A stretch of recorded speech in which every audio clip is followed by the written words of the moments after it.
김상욱 전 한나라당 의원의 19살 딸이 변종 마약을 밀반입하려다가 공항에서 바로 적발이 됐죠. 네, 지금 27일 날 사건입니다. 지금 이 이제 학생의 나이는 만 18세였던 것으로 추정되고요. 네.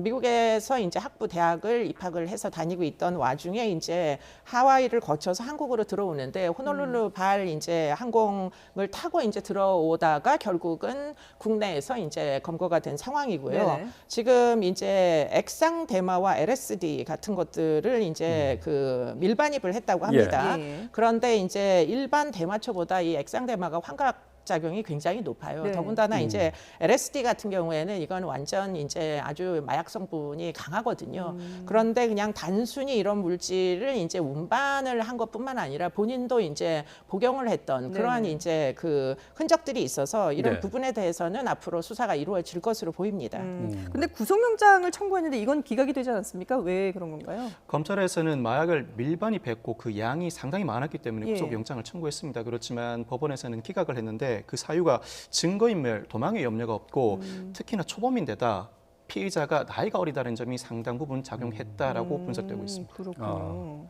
나이가 어리다라는 것도 그게 그 기각 사유 그 참고되는 그 사항입니까?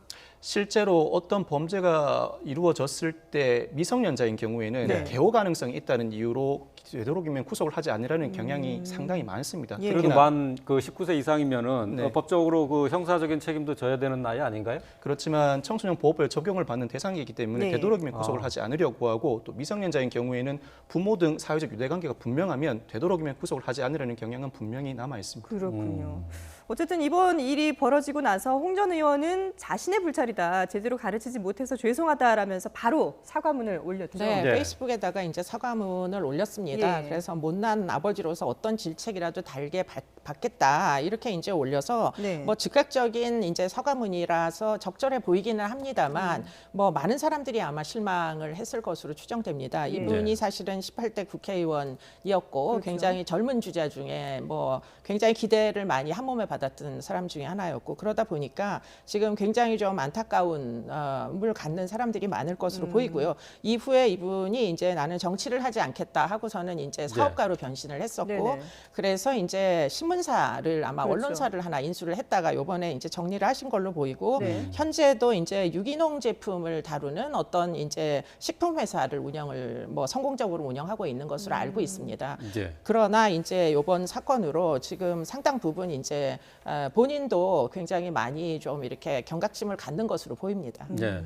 이 앞서서 뭐 CJ 그룹의 장남 이선호 씨도 이제 액상 대마를 밀반입하려다가 구속이 되는데 이제 이 사건 같은 경우는 본인이 와서 이제 그 구속을 해달라. 해달라고 이제 요청을 해서 구속이 된 경우인데 말이죠. 예.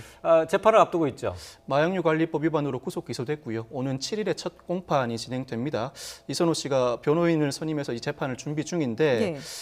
섣불리 예단하긴 쉽진 않습니다만 형사처벌 전력이 없다면 수사 단계에서부터 구속 상태로 재판이 진행되기 때문에 네. 집행유예 가능성이 현재로서는 높아 보이는 게 사실입니다. 예. 근데 뭐 이선호 씨를 비롯한 그 재벌가 자제들도 그렇고 지금 보면은 이게 마약과 관련된 이런 범죄들 같은 경우에는 유학생들이 많이 관여가 되는 경우들이 있더라고요. 유학생들이 해외에서 마약을 손쉽게 접하고 국내에 들어와서는 끊지 못하니까 마약 범죄가 계속해서 이어지는 것인데 네. 미국 일부 주에서는 공항 근처 가게에서 마약을 기호식품처럼 판매를 합니다. 그만큼 손쉽게 취득을 할 수가 있고 예. 국내에 들어와서도 비밀 인터넷 딥웹을 통해서 상당히 용이하게 마약을 접할 수가 있기 때문에 국내에서도 마약 범죄가 계속해서 이어지는 것이죠.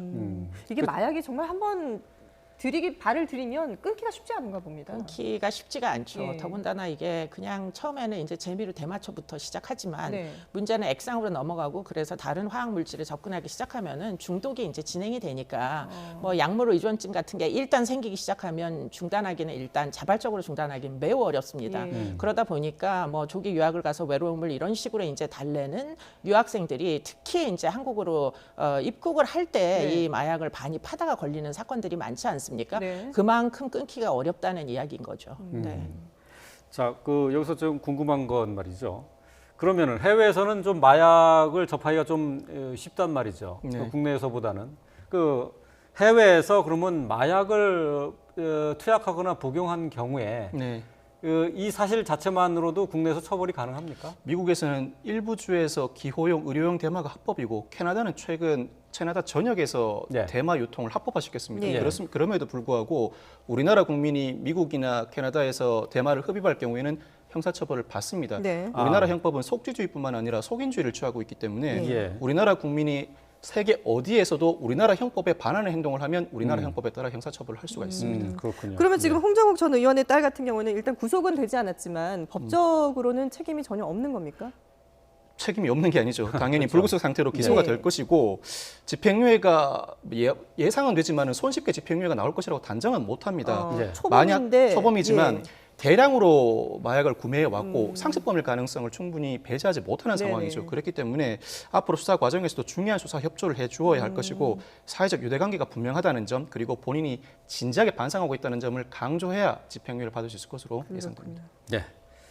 자, 이 마약류에 대한 범죄가 글쎄요, 이제 일상화되는 게 아닌가 하는 그런 우려가 좀 있는데, 자, 이번 사건을 계기로 다시 한번 좀 경각심을 가져야 되겠습니다.